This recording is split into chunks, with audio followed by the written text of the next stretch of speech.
So this is a movie review for Christians about the movie called Us. And of course, most people think of the pronoun us when they think of that word, but it also has a possible symbolic reference to US, United States, USA. Some people say. Nobody's confirmed it. I don't think the director, Jordan Peele, has said so.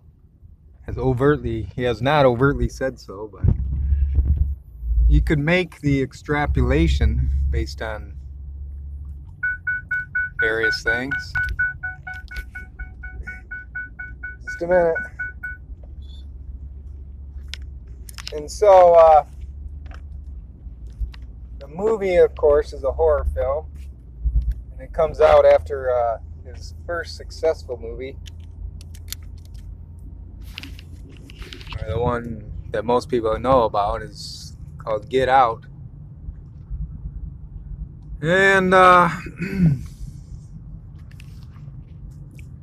it features a black family, just like the original Get Out featured a black character. The main character was black, but in this case, well, they do mix it with another white family as well, in both cases. But in the black individual or family is the main character in both. And so, the film begins, I'll just do a little review about it, spoiler alert, with the black family, going on vacation to Santa Cruz. Apparently they own a summer home in Santa Cruz, so they're upper middle class family.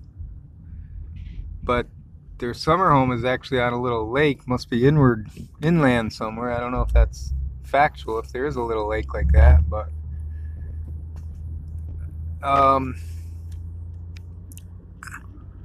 actually I already made a mistake in reviewing this, because the film actually starts out, I think it was 1986, and the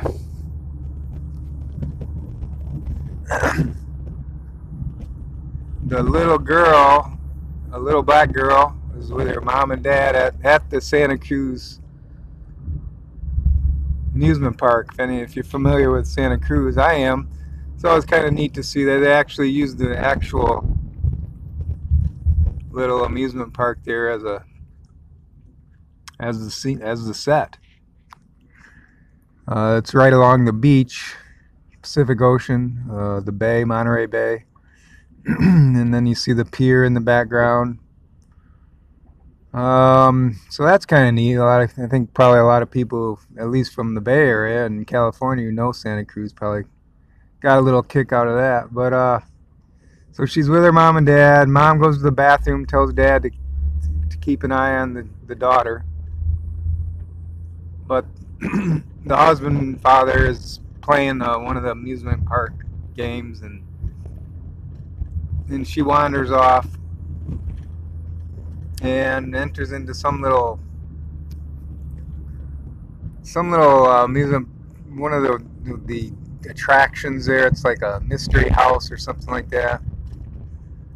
And she walks in, she's all alone, nobody else in there, and then she looks in the mirror and she sees a girl just like herself. And the girl is alive.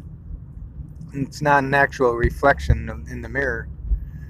And then the movie cuts off. The scene cuts off.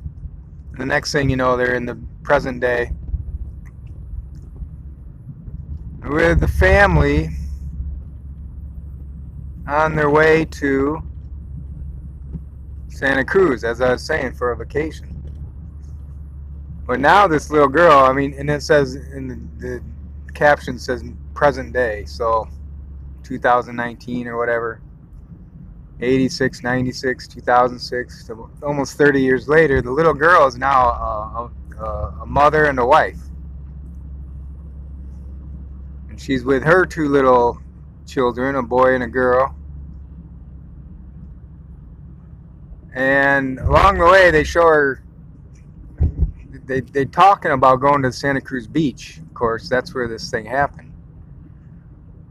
And then she starts having flashbacks of therapy. Apparently, something happened right after that incident, and she wouldn't talk for many days, months, years. It's not clear, but for a while, she was not talking at all. Something traumatic, so it seemed.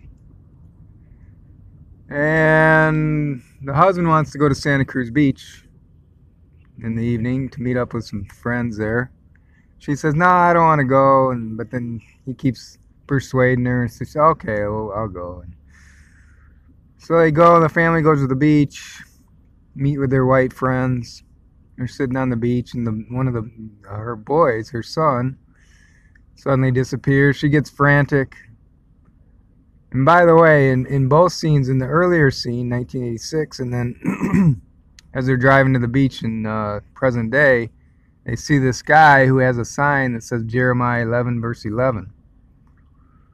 And that becomes relevant as the movie progresses. Although you wouldn't know it as you're watching, because most people aren't going to know what the verse Jeremiah 11:11 says. So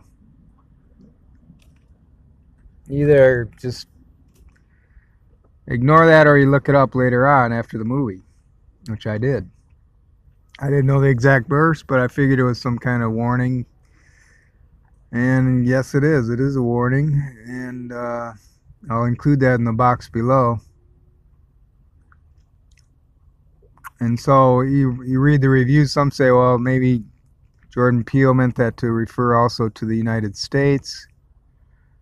Prophetic, dualism, symbolism, meaning, but also to the characters in the film. Because what it turns out, it's very difficult to explain just talking about it. But basically it comes down to like this war between what they call the shadow people, or the tethered people, and then the real life people. And the only way you can really understand what I'm talking about is to go see it. And there's a lot of symbolism in there. There's rabbits, there's the Bible verse, there's the red colors, the hands across America, etc., etc. And so the story goes. So what's the takeaway for Christians? I mean, there's a little bit of profanity, no nudity. And the violence, obviously there's violence, because there is killing in it, and maiming, but the family itself, they survive the whole thing. I don't think it's good for kids to go see it. They could be haunted by it. The Bible verse makes it interesting for Christians. I mean, we're always being warned and warning others about the